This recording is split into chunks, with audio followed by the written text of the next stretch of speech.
Hi viewers. Well, this time I'm on a cruise. Shocking, I know, but I'm doing a family cruise this time, and I'm going on MSC Poesia. Poesia? We'll find out. But she's over there. Let's have a look.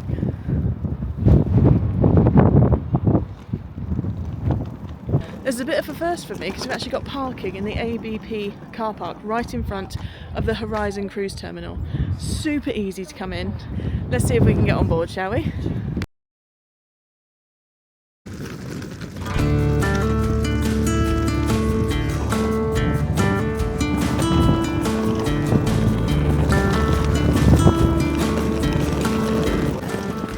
As usual, nice and friendly staff members here to meet us at the Horizon Cruise Terminal, and we're going to drop off our luggage at the hole in the wall. I'm going to hand it off to two guys in high vis who are going to take it onto the ship for us.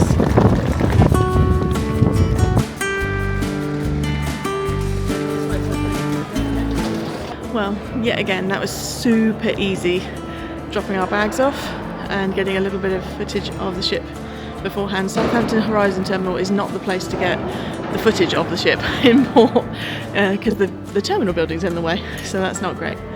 But yeah, we're here. Our check-in time is around 3 o'clock, so it's 10 past 3, so hopefully we'll be able to go breeze through security and up to check in. Fingers crossed.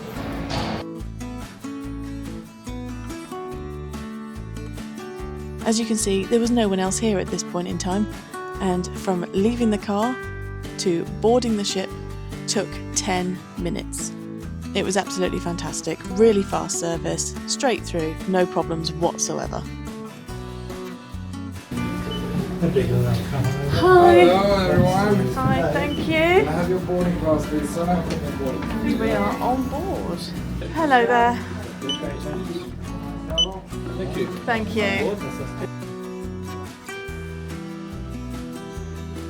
Now, once we were on board, as it was quite late in the day, by comparison to some other passengers getting on, we decided to head straight to our cabins because they were ready for us. So we headed up to deck 10 using the very shiny lifts, and down the long corridor. On our deck had blue carpet, and into the cabin. Our cabin was 10113, and it had an interconnecting door to the next door. But as we were travelling as a family, this was actually very useful. This is going to be a really quick tour. I didn't film a huge amount because it was quite a busy afternoon. So this is the bed area. And this is the desk come makeup space come workspace, whatever you want to use this for. And this is also where you'll find your kettle, a couple of cups, an ice bucket, 6 small drawers and one sort of larger one across the front. We use these to stash some snacks and bits and pieces. In the top right hand drawer we also had a hairdryer, so we didn't need to bring one. It worked quite well actually, not too bad. This area is also where you will find the only plugs in the room. Now the ship is due to have a refit next year, but at the moment there's only 2 European plugs and 2 US plugs, so you'll have to have adapters, and I would suggest bringing an extension lead if you've got lots of things to plug in. But please bear in mind you cannot have surge protectors on any extension lead that you bring. Then outside we had a sliding door onto the balcony. These cabins, 10113 and 10107 that we were staying in, were midship and absolutely fantastic. We had a view easily down both sides. We couldn't see the very front of the ship because of the outcrop, because this is a sort of internal section, but it did not spoil our views at all. Balcony was a pretty standard size. It had 2 chairs and this sort of footstool come table, and this is the view down straight onto a lifeboat. This is not an obstructed view cabin, but you can see the sea when you look out and slightly down, but that's just the location of the lifeboats.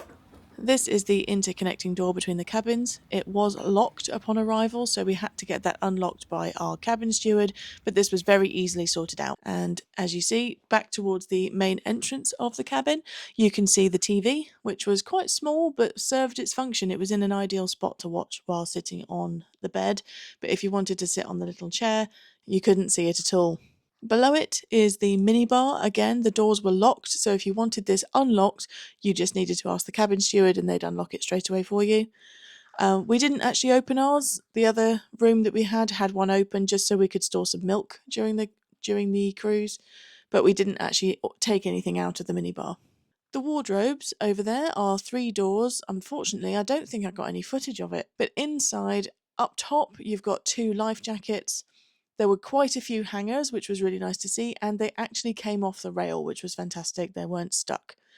Also down below, there was plenty of space for 2 suitcases. There were full length hanging areas for any dresses, and there was a safe inside, but that was very small. You could probably fit a Nintendo Switch. You could easily put your passports, money, that kind of thing, but there was definitely no room for a laptop. There were also 6 drawers, but they were sort of half-size drawers. We did manage to get all of our clothes in it for the week, but if you were staying any longer, there wouldn't be enough space for everything you wanted. So now we have the bathroom, fairly typical of a ship this age. It does have the shower curtain instead of a door, but it didn't bother me in the slightest. I have a shower curtain at home. It wasn't a problem for us at all. Fairly small, but fairly standard as well. 3 cupboards that were very useful, and a couple of shelves on the sides. All in all, very functional, absolutely fine. Hello. So now I'm going to take you through to the neighbouring cabin to ours, 10107.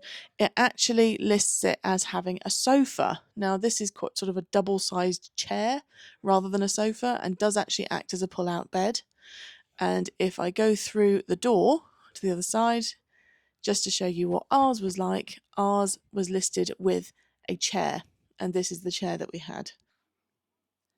This was our room, which had the double bed configuration, just to show you what that's like with the lamps and side tables. And this is the twin bed configuration. You can see that the table and lamp has moved across. After being in our rooms for a little bit, we went out on deck just in time to see Queen Mary say goodbye and sail away. That was really nice to see. Went down for dinner, and then after that we came back up and it had got dark, and seeing Southampton all lit up was very, very nice indeed. We stayed up here for sail away, and it was really lovely just to watch everything manoeuvre. It is 10 to 8 in the evening, so we are a little behind schedule, but we're away in the end. We think it was a late back excursion that delayed us. I've not actually seen this before on a cruise ship, where you have the little tug actually tugging the ship sideways, so it was helping us to rotate around in this tight area where we were docked. Have you seen this before? Let me know in the comments down below.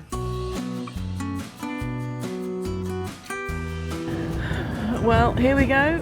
It is sail away time on MSC Poesia. Still don't know how to pronounce it fully, so we'll get there in the end. But it is sail away time. It is completely dark. This is my first ever sail away in the dark from Southampton, and we've got a neighbour as we're sailing by. Let's see if I can show you. There she is. That's P&O's Avia, looking absolutely gorgeous with all her lights on. As it's night time, I'm not sure if we're going to get any horns activity, but we'll see. We didn't. But if you like this video, then please do like and subscribe and leave me a comment. Have you been on MSC before? Let me know, and I'll catch you in the next one, where we head to Northern Europe. Until next time.